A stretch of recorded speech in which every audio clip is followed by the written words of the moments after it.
Hello, everyone. Welcome to our third Conflict of Nations live stream. First of all, I'm Dylan, or Lunar if you know me on Discord. Happy holidays to everybody. We're in the middle of one of our biggest releases for this year. Welcome back to the live stream. Thank you for tuning in. For those of you who may be new to us, who haven't seen the game before, you can find it below in the information panel. You can also see our socials there. And as a short description of what Conflict of Nations even is. So, Conflict of Nations is a slow paced strategy game that you play against about 100 different people on the global map, and you're able to unlock a variety of different units to be able to play to your preference and style. So, for those of you who are returning viewers, and for those of you who are more interested in the giveaways, we're going to be doing it a bit differently this time. So, the way we'll be doing it is that there will be a giveaway form that we'll be providing. You can enter your name in that giveaway form, and in the upcoming days, we'll be picking 3 people and announcing them on Discord for the awards. For the prize pool, well, I wouldn't say called prize pool, more for the giveaway options we'll be giving out this time. You'll be able to get your hands on the Elite Satellite and also 50k of gold. So, for this live stream, we're going to be trying a bit of a different structure. We're going to be breaking it down into different sections and going through individual sections. We're also going to have some guest speakers coming in and giving us different perspectives into Conflict of Nations and the development of the game. And by the end of it, we'll also have a time for a Q&A session where you'll be able to ask us some questions. We'll be able to go through them. And if you have any questions you'd like to provide, you can find them on the Discord. So, jumping into our first section, our last season, Humanity's Revengeance. How did that go on? It went pretty well from what I can see. So, the map for that season was the Resurgence, the scenario. To give you guys a bit of a reminder, in that scenario, we took the manpower generation of the map and placed it into key structures around the map.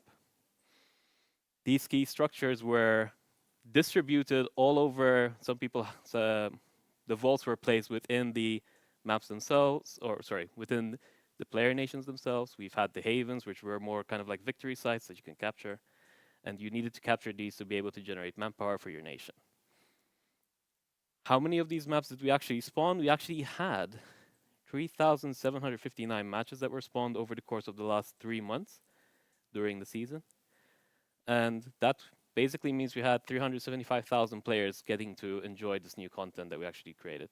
And that was amazing because that season was built by a lot of different people that put their own vision, perspective, and ideas into the game. And it was the first time where a lot of people felt like they put something personal in it. It's a new approach that we've been trying that has been working pretty well for us. As for the drone operator, for those of you who managed to unlock it, congratulations. And to give you guys a bit of a reminder of how the drone operator worked, the drone operator by itself was not a combat unit. It's not something you'd want on the front lines. But it came with 3 drones that it could deploy. These drones gave it a bit of a flexibility that it could actually provide support abilities to your army. You had the explosive drone, which could deal minor chipping damage to enemy units. You had the sabotage drone, which is more designed towards targeting enemy structures. And you had the reconnaissance drone, which was more designed towards, well, keep an eye out on enemy threats that might be oncoming to your army.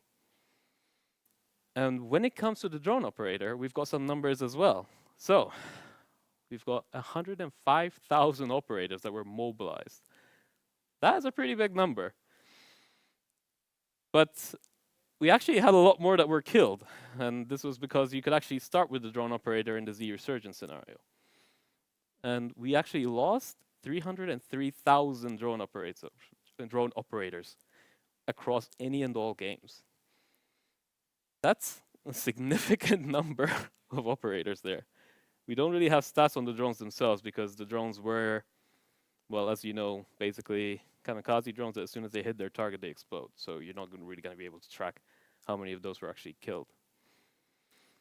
But then I guess the biggest question is, this was a zombie scenario, so how many zombies were killed overall? And across the 1x version and the 4x version, there were 5,222,000 zombies killed. Okay, that's quite a number. Yeah, it's there was a lot of we got a lot of positive feedback on the drone operator. People seem to like it. It was our first foray into providing you guys with more active abilities towards your units. It's not something that we had a lot of in the past. And the scenario itself came with a pretty unique gameplay mechanic, which we didn't really have very strongly represented in the past. We've never had the scenarios where key structures were effectively affecting your economy, right? That was a new thing that we tried, and it seemed to have worked pretty well. We also had the Halloween event, Nihon Nightmare. I don't know how many of you actually participated in this event, but that was always a fun one because that kind of came from a combination of our Japanese-inspired map merged with our zombie scenario. That was a pretty cool one. Now, moving on, obviously now we're reaching the end of that season, but we've got a lot more exciting stuff coming because for this season, we've got a lot more unique content for you. First of all, let's start with the trailer for the new season 16.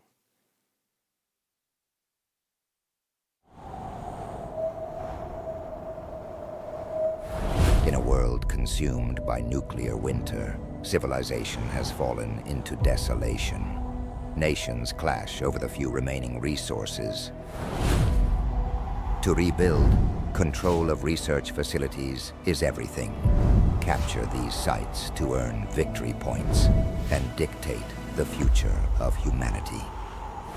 Unleash the power of Stims. Produced in specialized facilities, these consumables boost your unit's attack power, turning the tide of battle in your favor. Strike harder, faster, and dominate the battlefield. Deploy the new mountain infantry, specialized for survival in harsh terrains. Adapt your strategy, or be overtaken. Take on season missions to master the new features, complete challenges, earn rewards,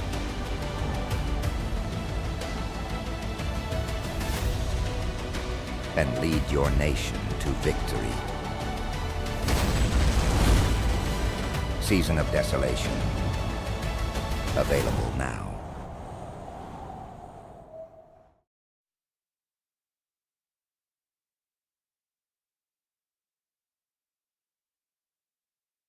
Hello, everyone. So, my name is Mark. Most of you on Discord might know me as Maxim. For those of you who have been here for quite some time with us, you would know me as a community manager back in the day. I am now a live ops designer, and I have been working on seasons for the past 6 months, give or take. And I am really excited to present season 16 with you today. Beautiful. So to give you guys some context, Mark was instrumental into making the seasons what they are today. And that's something we want to talk about. Before we jump into the content, what are we doing with seasons? Why are we including narratives to seasons? So before season 14, our seasons were mainly just a unit that comes out. We have 3 months to unlock the unit, and then we move on to the next season. Now we're creating a more of a strict schedule. And together with that schedule, we're introducing content. And the narratives are instrumental because they finally provide a story that you can experience. And this is told not just through the unit choice and through the past unit choice, but also through the flagship scenario that's running. So we had Z Resurgence in season 15, and now we have Nuclear Winter Domination for season 16. And together with that, you get to experience missions which are tailored specifically to tell a story within that season. Beautiful. It almost acts like a unifying theme for our content releases, right? So when we create our new scenario, when we create the new units, that can actually fit into a theme that complements each other. And that's something that you were pretty instrumental in. Yes, that's something I'm very excited about, actually. So we've had zombies in our past season. Now we're focusing on Nuclear Winter. And these are all separate stories, But our aim is to start creating these big, more elaborate storylines where each story has its own storyline and plot that you can follow as the seasons go. We'll continue to develop on those stories and give you new experiences. Exactly. That's beautiful. So effectively, we're tying in individual seasons, right? But I'm guessing it's not. If we started with Z last season, is the story going to be related to Z again, even though we're going into nuclear winter, or is it going to be So different? no, it's going to be completely different. It is its own story. However, it could be the case that next year you'll find another zombie scenario, and that's where we continue working on Resurgence, and we build on what we already have. So you can expect maybe something very similar coming out in 2025. Awesome. So for this season, we are changing things up a little bit when it comes to the unit. We're introducing a new, well, what we're calling a unit variant, and we'll go into more details later on. But we just wanted to give a bit of context. Why are we going into unit variants now? What is the interesting part there? So this is very interesting, at least from our perspective, because it gives us a lot of room to grow our seasons. We are no longer tied to always having to create a new unit. And the challenge is, even though we would like to continue to bring in more interesting units and making a massive roster of armies that you can play around with, it is limiting because we do want to keep the game as realistic as we can and base all our units on actual military armies that are conducting war to this day and new advancements in the military industry. Mm-hmm. With variants, however, we can start playing around with different ways of playing and different strategic approaches for our units and for our players. And as we will explain later on, this is what our first unit variant aims to do and makes it a very versatile unit in our new scenario as well. I mean, effectively, yeah, we want to introduce. We don't want our elite unit. Okay, let me start from the beginning. When we introduce a new unit, we need to find a niche for that unit to fill. The unit has to have some kind of role within the game, right? And as we add more and more elite units, that becomes a bit harder because, well, as Mark indicated, we want to tie it to reality, and you're not going to have military advancements necessarily as fast as we have to develop new units. Coupled to that, we also want to move into, or rather, we want to make sure that the unit that we introduce doesn't step on the toes of any other units. They need to fulfill a very unique role to make it an interesting option for you guys to be able to pick. And that's where variants come in, right? It gives us, like you said, a much wider variety because there's a lot of unique regiments around the world, a lot of unique army units that we can represent within the game. And at the end of the day, replicate what armies in real life do. When they're in a unique situation, they adapt. They provide specific training for their soldiers, and they fit those soldiers with equipment that makes sense for the terrain they're fighting on. And that's where we want to take this. And it is also very exciting from a player perspective because you no longer know what you might be facing on the battlefield. It could be one of the units that you're very much used to, or now it could very well be a variant. And what you've been strategizing for might need to change. And that's where you need to make quick decisions on how to handle specific situations. Beautiful. But obviously, we're not just introducing a new unit. We're also introducing a new map and new missions. And those details, I think, probably will come later because we've got a pretty big update for this season that I think warrants its own section. Now, thank you very much, Mark, and thank you for joining us. Now, we're going to be moving more in towards Stims and the new loadout system.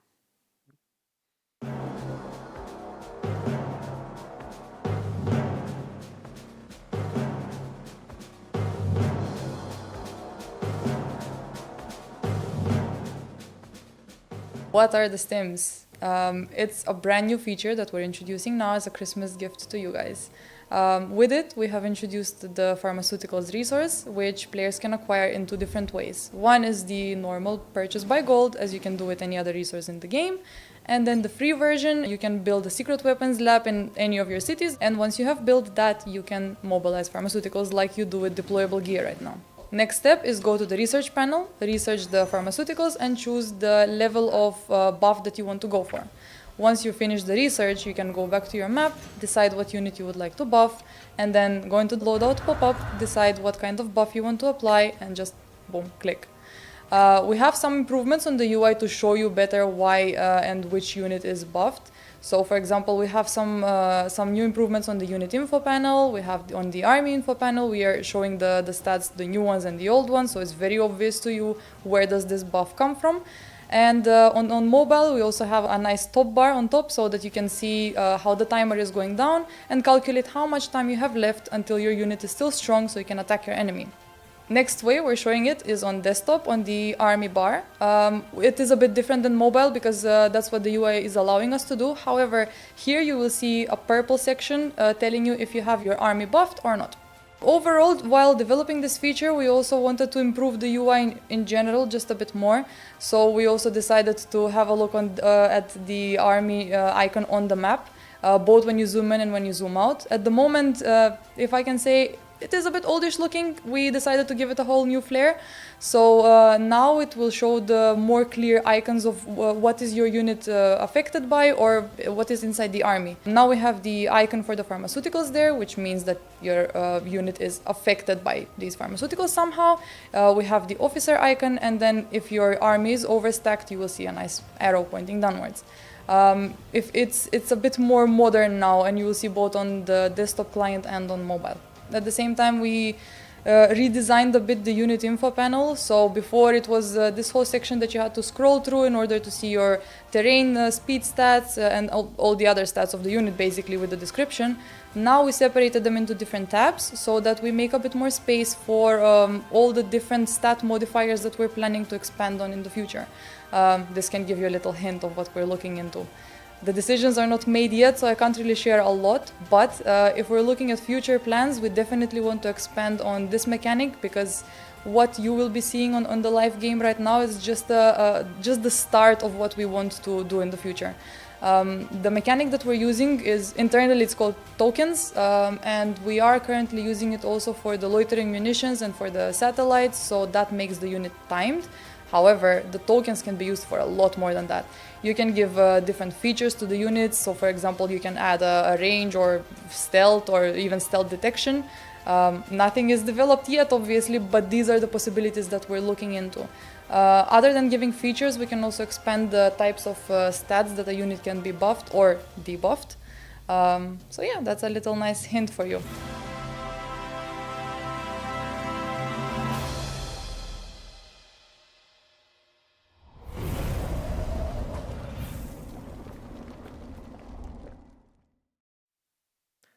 There we had an interview from Elena. She was one of the critical people that actually made the loadout system what it is and made it possible. She was the producer on the team.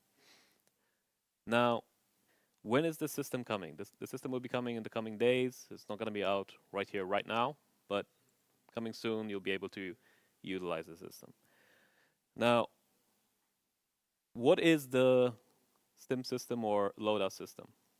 Effectively, it's the start of it lays the foundation. It's a very simple way for us to do something very new, and that's introduce status effects into the game. The Stim system allowed us to begin with a very small feature to try this out, to make sure that the UI that we introduce actually makes sense once we begin introducing more complex versions of these buffs and mana assist, because this could be used in the opposite way as well. Just as you can have a stat enhancing boost, you can have some kind of, let's say for example, artillery shelling an enemy target, and instead of dealing damage, it reduces their attack rating and defense rating. This is all stuff that the underlying system that Stims introduces will allow us to do.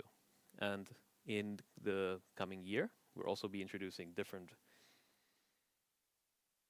pieces of content for the loadout system that will introduce new game mechanics that we don't want to go into too much detail now. We'll go into detail when we get to it, but Q1 next year, we're already planning to begin rolling out a bit more of an enhancement and a content expansion into this system, so keep an eye out on that. The future of the foundation of the system, the foundation of the Stim system that allows us to apply these buffs, there's a lot we can do there, which we are very excited to bring forward. I can give you hints of what we're trying to explore, but I can't give you any promises right now because, well, we're still exploring. We're thinking about the implications, and one of them I already mentioned. So the idea that, for example, your artillery will become very good at debuffing enemy targets as opposed to dealing damage. That is something we're talking about internally. It could be something we'll be exploring. It's something that we will bring forward to you guys and discuss. But it just shows the potential of what we can do. So it'll be a very interesting little piece of, it'll be an interesting tool for the game designers to be able to explore new pieces of content that previously was pretty much locked to us and we weren't actually able to make happen.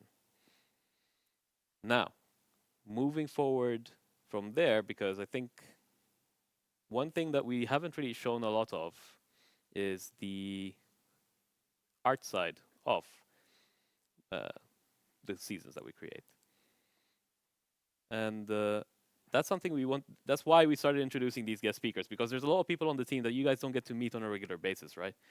There's a lot of people working in art, there's a lot of people working in production, and that's why we had the interview with Elena, because now you get to see actually, a face to the people making things happen that were usually quite hidden away. And what we're going to be doing in future seasons is actually introducing more of these segments to bring a face to the names that you might not have heard directly, but have been instrumental to making this happen. And on that note, we have our artist. Hello, Aya. Hi. Would you like to make an introduction for yourself? Hi, guys. My name is Aya, and I'm a 3D generalist artist on Conflict of Nations. Yeah. Beautiful. So I'm guessing you worked a lot on season 16, didn't you? Yeah, definitely. What can you tell us about that? What went into it? Okay. So first of all, actually, we received from the designers the new document for the new season, which they decided on the mountain infantry. Hmm? So we had to start working on right away by gathering references, materials on soldiers, uniforms, trucks.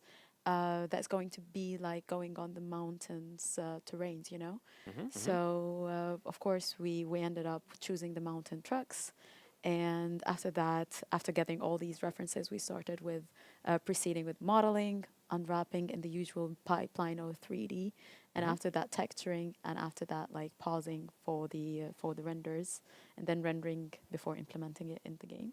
It sounds like quite a bit of work, to say the least, huh? Yeah, trust me, it is, but actually we enjoyed each and every bit of it.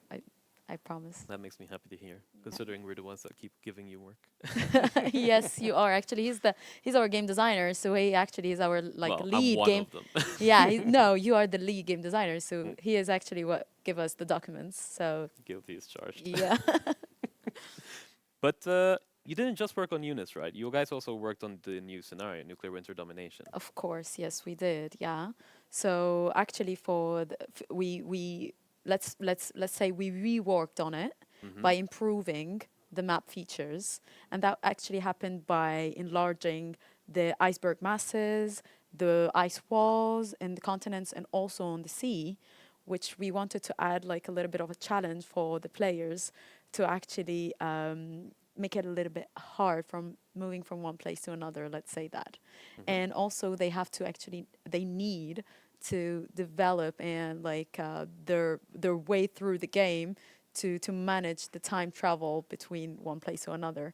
So actually just wanted to make it a little bit harder and exciting, maybe, more challenging for them. Let's say that. Beautiful. Yeah. And you guys worked on buildings as well for this season, didn't you? It wasn't just units and maps. Yes, of course. We actually worked on the also the yes, definitely the victory buildings. Yeah. Yes. This is actually one of my favorite buildings, guys. It's called Oceanography Station, and for me, one of my favorites. Yeah, and not always that. Not only that. We actually had 6 new factions, rebellion factions. So yeah, good luck, guys. We're adding more challenges for the player. I think it's gonna be interesting. Yeah, it was beautiful. Honestly, the Oceanography Station looks gorgeous. It's the first building we have that is actually in the ocean. So making it seem, like it's floating on the ocean was well, okay, let me put it this way. Considering we never really had structures that were intentionally on the ocean, Yeah, it was amazing to see something really kind of pop out in that area. definitely. And we really enjoyed working on it. And you're going to check it and let us know, your opinion about it. Yeah. Absolutely. And besides that, you've had your hands pretty full this season. I'm sorry. So Yeah. you also worked on the Stim system, right? Definitely, yes, of course we did. So for the Stims, we actually added a new feature. It's like the loadout feature for this season, which is going to be like comprised for the of the new Stims puff. Hmm. So we from our end, we actually started working on introducing it to the player, for example, through the icon, also through indicators for which army this buff has been activated on. Hmm. So I think they're going to enjoy it. I really enjoyed working on that one as well. That's a pretty good one. Yes, and also like of course, by introducing like icons, not only that, because we want to not only work on the UI, we also added like an upgrade for the secret weapon lab. We attach a new building. It's actually a medicinal building Hmm. to it. And yeah, to express this loadout through the game, not only through the UI but also through the maps as well. Yeah, that was pretty cool. Yeah, Yeah. basically, since the pharmaceuticals which you need to be able to apply the buff require the secret weapon stamp, what Aya and the team actually did was they introduced a small update to the actual secret weapons lab building to represent this. And that was a really nice little touch, which I appreciated very much. Yeah. Question is, were there any challenges that you had to face this season? I mean, with the amount of content you had to push, I feel like there must have been something, right? Yeah, yeah, of course, definitely. So to be honest, like the first challenge, like we didn't have that much of major challenges, but the minor ones that we have faced during the process was mainly the like which truck should we add, you Mm. know? So that was like gathering references, a lot of trucks, and after that, like settling into specific ones, of course, that you're going to be, of course, seeing in the game, and also making it identifiable on Mm. the Yeah. map. Yeah. So that was actually the challenge, but also like the icebergs, enlarging them was actually pretty a challenge for us, but it's more of a challenge for the player, I guess, Well, right now. Yes, it's the definitely. intention at the end of the day, right? Exactly right. Yeah. Yeah, but other than that, yeah, for the past like a couple of months, it has been like really smooth because thanks to Elena, of course, she has like planned perfectly our Hmm. timeline Hmm. through the deadlines and through everything. So actually, it made it perfectly fine for us and smooth without any fallbacks. Beautiful stuff. Yeah. Thank you very much, Aya. And it was great to have you. And Thank you thank you so for your much. contribution this season. Thanks a lot. Beautiful. So, moving to our next section, we'll be talking about the mountain infantry. Now, I would have loved to have Franz here because he was pretty instrumental in working on the mountain infantry, but unfortunately he got sick, so get well very soon, Franz. In the meantime, I have some notes I can take you down through myself. So, as we already discussed, the mountain infantry is effectively a variant. It's our first variant unit. And what do we mean by variant? Effectively, it's not meant to be, or let me put it this way. So the way you would unlock the variant unit would be by researching the base unit. Now, the mountain infantry is a variant of motorized infantry. What this means is that once you've researched motorized infantry, you're given the choice of either mobilizing the motorized infantry units per normal, or you can choose to mobilize the mountain infantry instead. Now, what difference would it make as far as you're concerned? The mountain infantry is specialized to work better in mountainous terrain and tundra terrain. That means if you're playing a country that is surrounded by these types of terrains, then maybe it makes sense for you to lean into that and actually utilize a unit that works better in those kinds of areas. And if we look at the buffs themselves, effectively what the mountain infantry has on top is that they've got some stat boosts in terms of attack and defense modifiers, and they also have a health boost in mountainous terrain and tundra terrain. That's it's pretty significant in the sense that if they'll be defending against motorized infantry within their own terrain, they're going to do much better. But to be clear, this isn't an elite unit. They're not designed to basically outperform any other unit when it comes to their specific role. They are a horizontal upgrade for you. So picking one or the other is not necessarily a bad choice. It just depends on your contextual situation. If you're in these types of terrain, it makes sense for you to go to mountain infantry. If you're not, then it makes sense to probably stick to basic motorized infantry. And this is something we want to lean into a bit more. We want to explore these variants a bit better to be able to provide you guys with better content, but also give you more options and interesting decisions for you to make while playing the game. Because at the end of the day, it might not always be viable for you to research an entirely new research line, which is why we'd be introducing with more options for you to mobilize instead. It also opens up a lot more options for us, because at the end of the day, you don't have as much military technology always at the forefront of technology to say, okay, well, this clearly is an elite unit, so it's clearly better than its peers, so yeah, it makes sense for it to be elite. But in this case, there's a lot of options when it comes to horizontal variants of units where different nations will naturally adapt their military units to fit the conditions that they're facing. They're going to be receiving special training specifically to the types of terrains they operate in. They'll have the equipment as well. And that is something we'd like to represent moving forward using variants. Now, the big one. So, nuclear winter domination. This is our final segment for the night before we go into Q&A. And nuclear winter domination is our new flagship scenario for this season. I do not believe we have footage for this, do we? Oh, we do.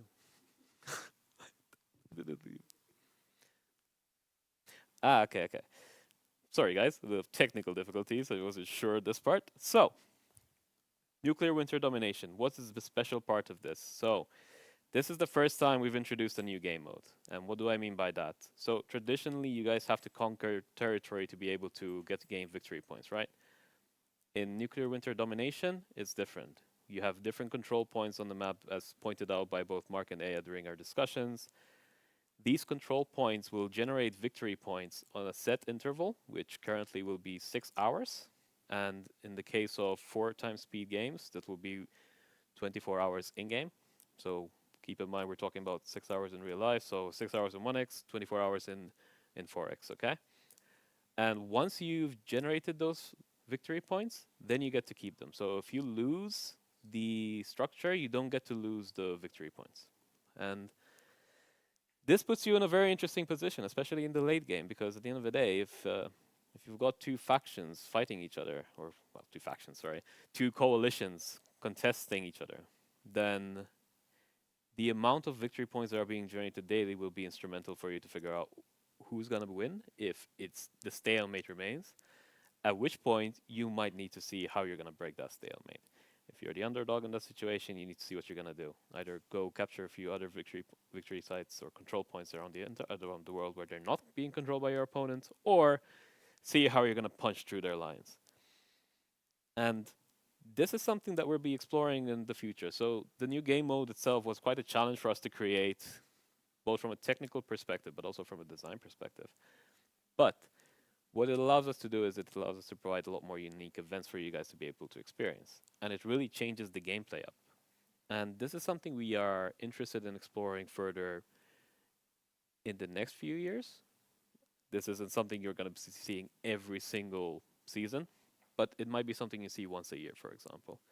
No promises there, but that's the cadence you could kind of expect when it comes to this. Finally, we also have the return of missions. So, as you guys know, we've started introducing missions when it comes to our flagship scenarios, and this is no different. So we've got ourselves missions that will be guiding you towards, well, the theme of the season of nuclear missiles and missile defense, but you're also going to have missions related to capturing the control points and maintaining control. And as time goes by, this is an area we're investing more and more in. So the system itself is quite flexible right now, but it's also fairly limited in some aspects. And as time goes by, you guys can basically assume we'll be adding a better variety of missions as we introduce more conditions and triggers that we can actually tie to these. And yeah, I think on that note, we could probably jump into the Q&A. So if you guys have any questions, final chance for you to post it in the actual Discord, but I believe we've already compiled a few of them here. So, let's see. Can we expect to see makeshift bridges in the future to cross the river lines? So, there's a bit of a technical challenge here, because land and sea provinces are very different from the technical perspective, and units would need, effectively, when a unit crosses the threshold or the border of a province, they're going to need to switch into whatever. Well, okay, let me put it this way: if they're switching from land to sea, they will need to embark versus disembark, and we don't have a way to associate a structure depending on the terrain that it's on. So if we have a river in between two land provinces, we would need some way to artificially create a connection between the two land provinces that skips the river. Needless to say, this is a bit of a complex beast, and to be fair, the topic of bridges has come up numerous times, and one of the ideas that we had was we would love to have ways to have combat engineers build a bridge. But how to do that, it's a big question, and it's a fairly niche usage, and that's probably the biggest issue of it right now. So because of how hard it is, we would need to justify the time that we need to put in to actually make this happen. So the best answer I can give you right now, unfortunately not, but believe me, it's something we want to do as well. So we are trying to think of ways to do it, but we just don't have the idea that works in a clean fashion just yet. Any plans for tanks that can conquer territory? So this is not really a topic we discussed, and the infantry themselves is part of their unique function, right? So they're able to actually seize control of territory and maintain control of it. That's just something that we've decided near the beginning of the game when we were developing it, and that's something we kind of stuck to. Now, the idea that we could add, the ability to conquer to tanks, but then that comes with a lot of implications, because where does infantry stand at that stage, and should conquering be the defining factor for infantry? Yes, maybe not. It's a discussion that we need to have. And there's also movement speed to consider, because vehicles will be moving a lot faster on plains territory, which is a lot more common in our game than a lot of other territory, or depending on where you play at least. So it's not something we've thought about yet, but that's something we could probably discuss and bring it up with the team and see if there's anything to discuss there. Any plans for an elite air superiority fighter to be added into the game? Not currently. We've discussed the idea of having 5th generation fighters into the game, and not as necessarily elite units, but maybe as a research that comes later on down the line. So instead of becoming available to you around day 1 or 2, the 5th generation fighter would come, let's say, I don't know. I'm throwing numbers here, so don't hold me accountable to these, even if whether or not we do this or not. But instead, the unit would come available, say, day 20. This is an idea we discussed as, people investing into air later on in the game, and this gives them an avenue to try to keep up with what others are doing. It also gives them a bit more of a unique role we could do.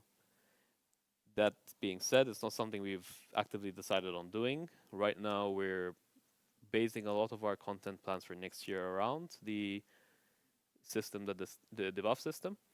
There's a lot of implications that we're kind of like exploring at the moment to see how we can use the system in a great way and what it could mean for the actual game balance and game mechanics.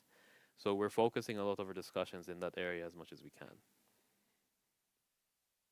Will there be static defensive structures such as walls, SAM sites, static machine guns, mortars, and electric fences?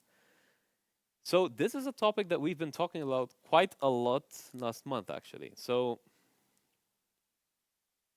okay, let me put it this way. So it's scheduled for us to find a way to see if we can do it next year, early next year, Q1.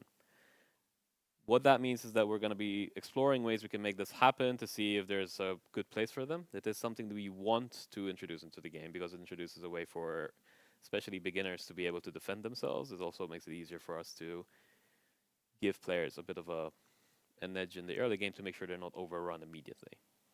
And the only question we still got going is what types of static emplacements do we want to have? We know we would like to have SAM sites. We know we would like to have pillboxes. We also considered adding radar stations, for example, that give you a radar around a specific province. And maybe there's more. We'll have to see. It is a topic we will be discussing, though, so you can imagine that this might come up sometime next year if we do decide to go in this direction.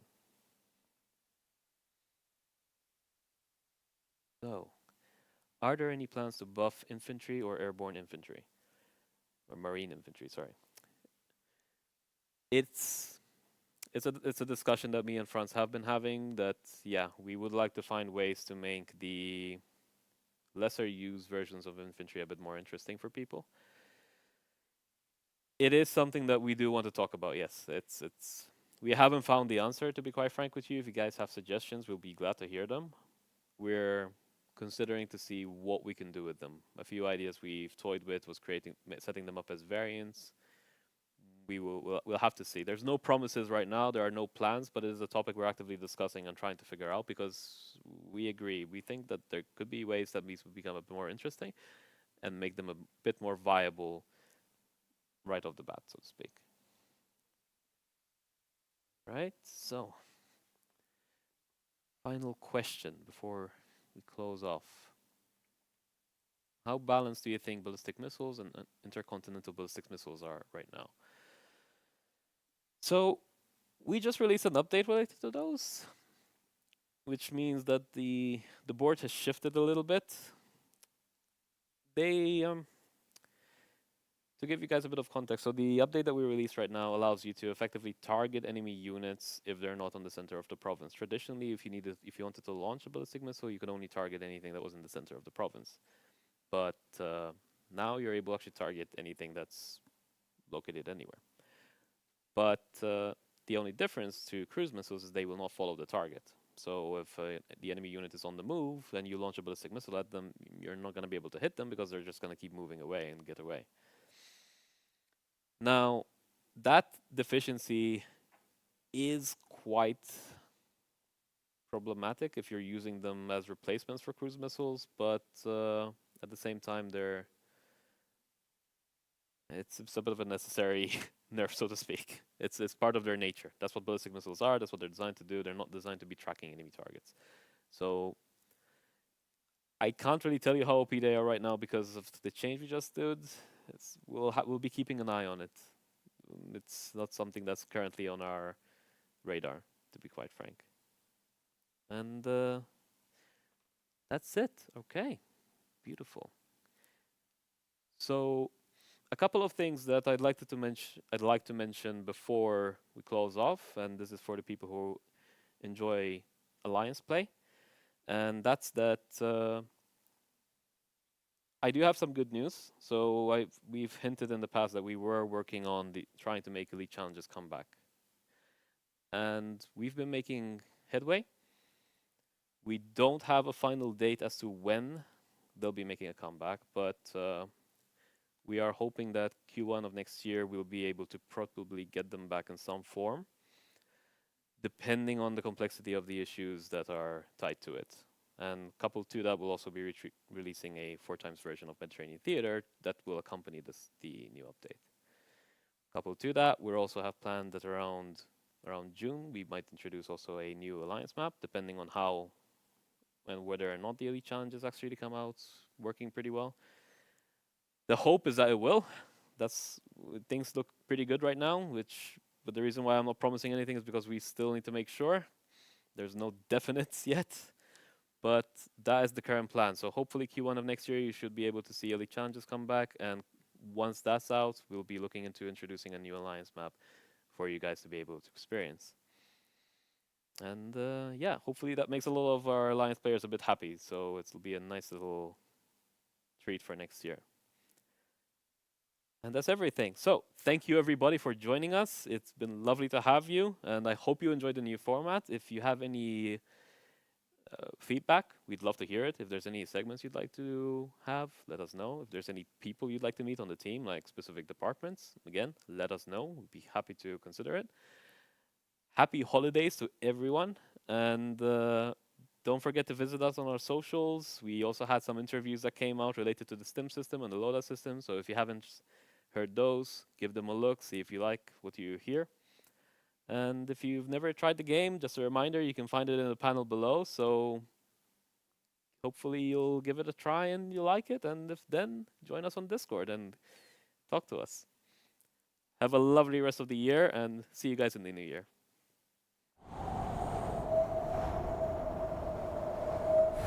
In a world consumed by nuclear winter, civilization has fallen into desolation. Nations clash over the few remaining resources. To rebuild, control of research facilities is everything. Capture these sites to earn victory points and dictate the future of humanity. Unleash the power of Stims. Produced in specialized facilities, these consumables boost your unit's attack power, turning the tide of battle in your favor. Strike harder, faster, and dominate the battlefield. Deploy the new mountain infantry, specialized for survival in harsh terrains. Adapt your strategy, or be overtaken. Take on season missions to master the new features, complete challenges, earn rewards,